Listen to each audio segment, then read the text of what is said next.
Think about thoughts turning to things, because that's what's happening. That's how everything that you see in this leading edge has come about.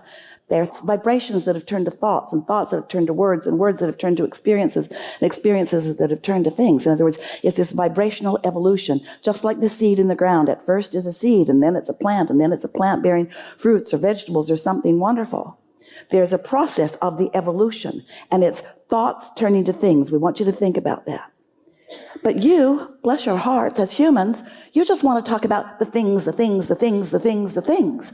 You don't want to think about the thoughts turning to the things. That's not as interesting as the things that have already been turned to from the thoughts. Ooh, let's go right to the stuff. Never mind how it got here. Never mind who thought it into being. Let's just look at it and let's sort it out. Throw that in the good pile, throw that in the bad pile, throw that in the good pile, throw that in the bad pile. This pie isn't big enough for me. When you start sorting out the results of what others have thought, instead of paying attention to what you're thinking, then you've lost your connection to the process of creation. And now you're just fighting over the spoils. And you're a miserable lot when you do that. Arguing with each other about who's right and who's wrong. And you know what's so interesting about that? As you decide what pile you want to be in, should I get in the Democrat pile or should I be in the Republican pile?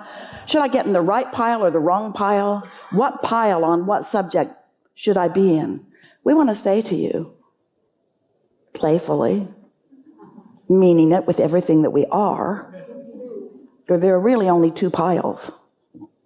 One is the pile of those who are in this moment in alignment with the wholeness of who they are, or the pile of those in this moment who are not in alignment with who they really are.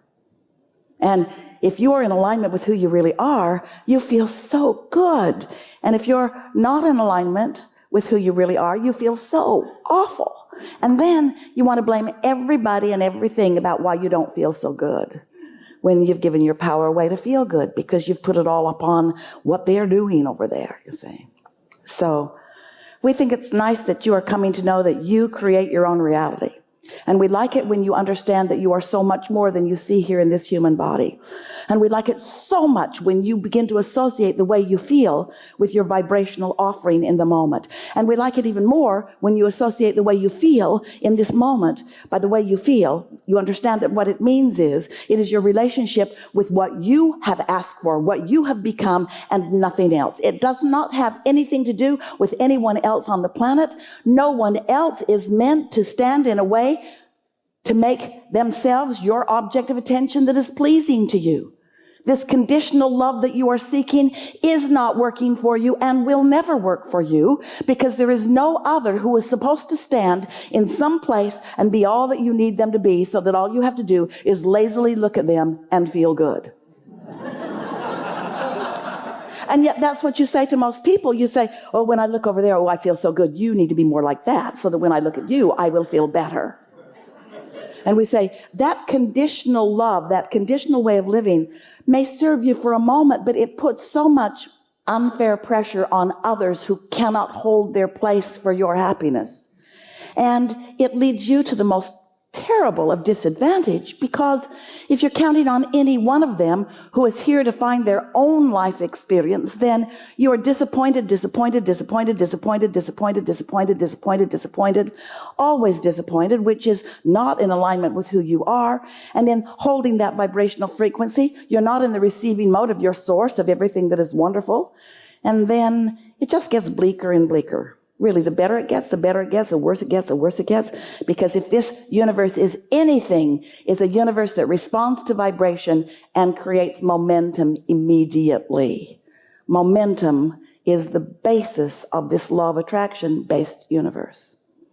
So, you are always, as you are in your wake state, offering a vibration, which means you are always, while you are in your wake state, under the influence of something. In other words, whatever you're giving your attention to is the reason for the vibration you're offering. And the vibration that you're offering does have a relationship with the vibration that your inner being is offering. And so We like to call the receiving mode being under the influence of your own inner being and all that you've evolved to.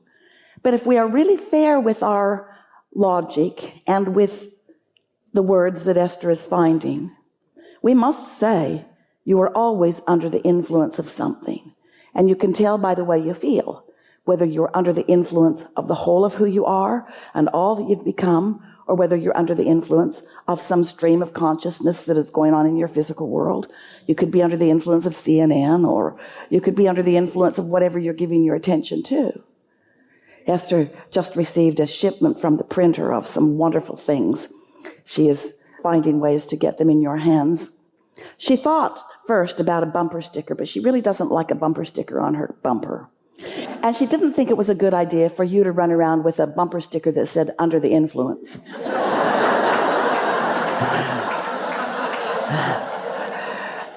So it is a dash card that when you look at it, you can't read it. It's backwards. It's weird. It looks like hieroglyphics. But when you lay it on your dash, it reflects onto the windshield and it says "under the influence."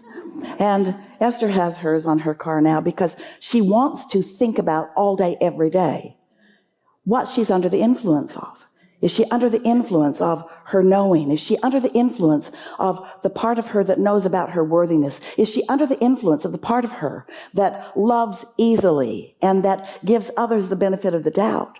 Or is she under the influence of some fearful, guarded attitude where she is wanting to protect herself from something? And when she sees that, she knows immediately what the answer to that question is, because the answer is held in the way she feels. When she feels wonderful, she knows what influence she is under. She is under the influence of the whole of who she is, of her own source energy. She's under the influence of her expanded beingness. And when she is, that means she's in the receiving mode. And when she's in the receiving mode of that means she's tuned in, tapped in, turned on. That means when her inner being thinks a thought about where she is in any moment. And you know what? Your inner being is with you all day long, offering thoughts about where you are, about whatever you are about whoever you are with all day long. Your inner being knows you intimately and is with you always and is offering a vibrational presentation of knowledge about that. And when you are tuned in, tapped in, turned on, when you're in that receiving mode, then, your impulse to move, your impulse to speak. You can tell as words come out of your mouth what influence you are under. So, we're not asking you to always be under the influence of your inner being, because you said, if I wanted to be with my inner being always, I wouldn't have projected my consciousness into this physical body, into this contrasting environment. You said, I'm coming to experience contrast in order to ask for more. I'm coming to find a problem to which a solution must be attracted. Because in the moment that a problem is coming into focus, the solution is too. In the moment that a question is coming into focus, the answer is too. It's just the vibrational nature of this universe. And so you said, I'll go forth and I'll mix it up and I'll ask for more than I have or anyone has ever asked for before. And your inner being said, and when you ask, we'll be right here. And we'll focus upon what you've asked for. And we'll hold our consciousness upon what you've asked for. We'll keep that light on all the time. We will offer it, and law of attraction will respond to it.